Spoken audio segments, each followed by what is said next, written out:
It was cold and dark out at 4:30 a.m. on September 30th, 2012, when I rolled out of bed. I pulled on a pair of jeans, slipped on a pair of tennis shoes, and wrote the number of a bail bondsman on my arm. I threw on a sweatshirt, and I grabbed my skateboard, and I headed out the door. And 2 hours later, I jumped on the freeway and started skateboarding down the 405.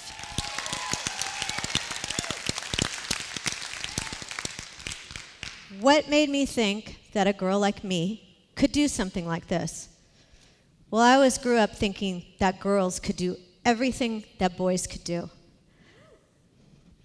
But sometimes when I hear people using the word girl as a slur, as in, hey dude, you throw like a girl, or Cindy, you skate pretty good for a girl, I realize that people are still using the word girl in a derogatory way.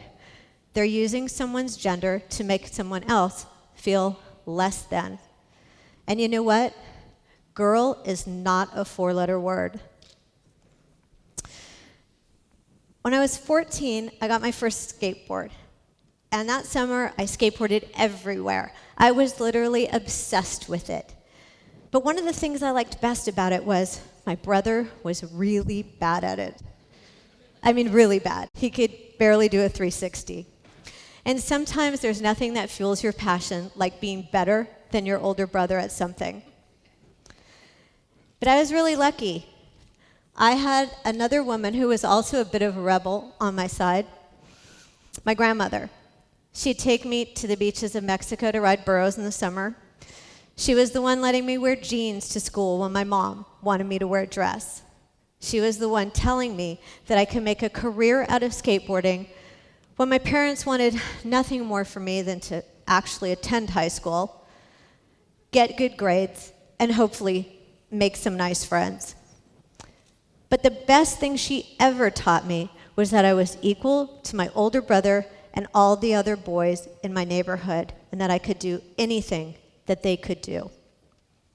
So I just assumed they wouldn't mind if I skated with them, if I trespassed into vacant pools with them, pretty much doing anything and everything that they did. And if somebody told me I couldn't or I shouldn't, I just didn't listen.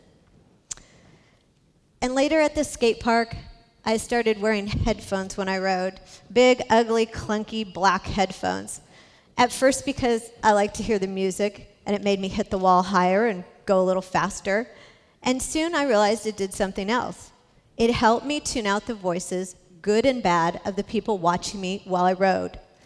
It gave me a safe place to focus with no distractions. Later, when I started competing, I would travel with all the boys, and we'd pile into one motel room.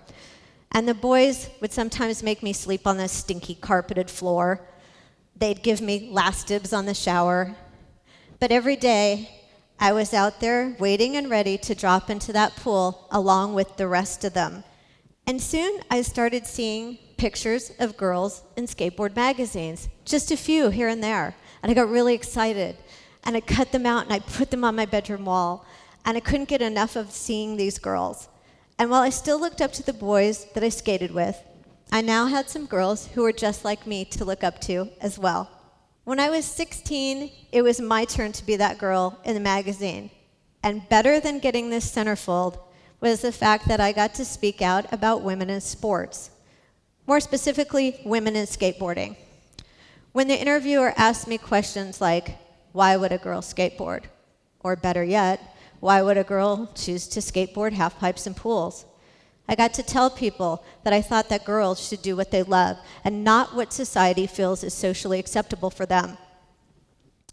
Sometimes girls are not featured in magazines as much as they should be. Boys seem to be featured a lot more. And in fact, there's been very few girls who have ever had the cover of a skateboard magazine. And to put that in more perspective, in 2013, Sports Illustrated released its annual list of the 50 highest paid athletes. And not one woman was on that list.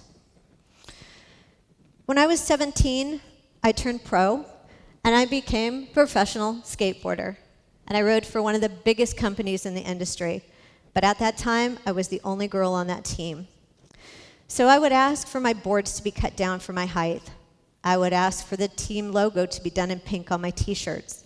And I got so bold that I even asked a little shoe company called Puma to sponsor me, simply by walking in the door and pitching myself.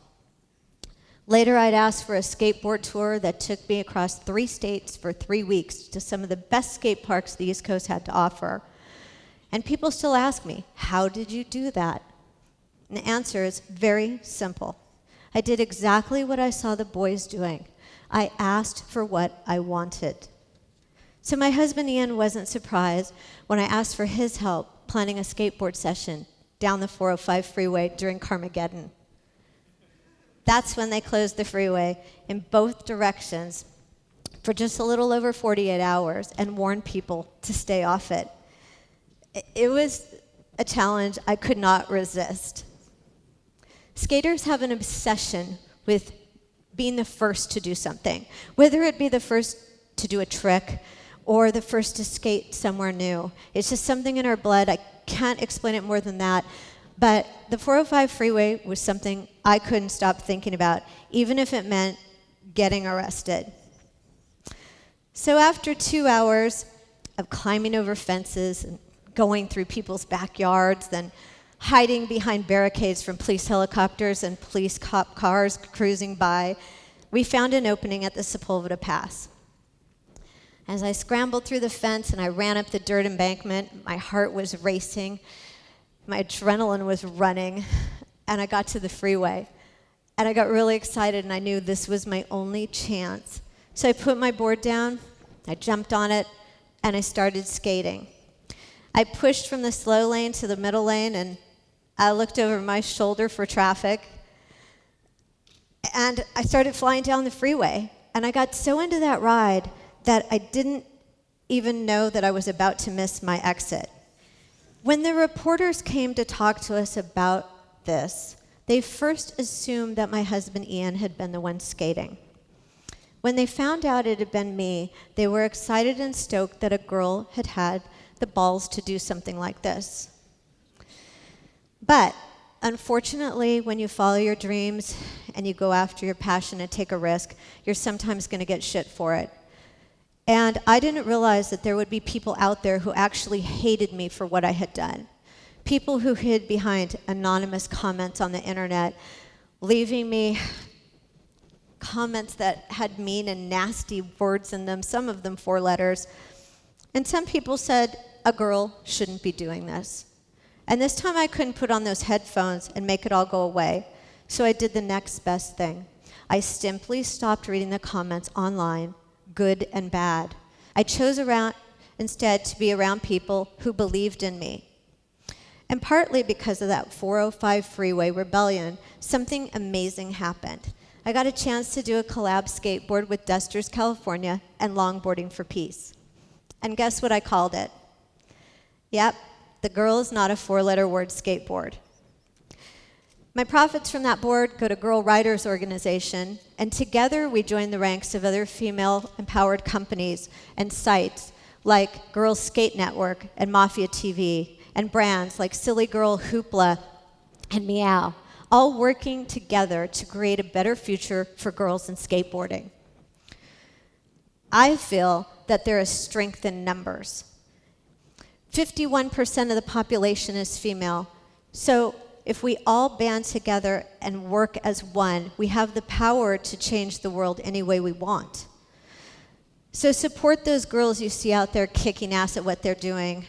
Tell them what they do matters. Put their picture on your bedroom wall and tell their stories to everyone you meet, because that's how we have our voices heard. You girls really do have the power to change the world any way you want. So here's my advice to you. Don't be afraid to stand up and speak your mind. Don't be afraid to rock the boat and ask for what you want. Don't be afraid to channel your inner rebel, and never be afraid to live life balls to the wall and do epic shit. Because unless you give the world permission for it to be, Girl is not a four-letter word. Thank you.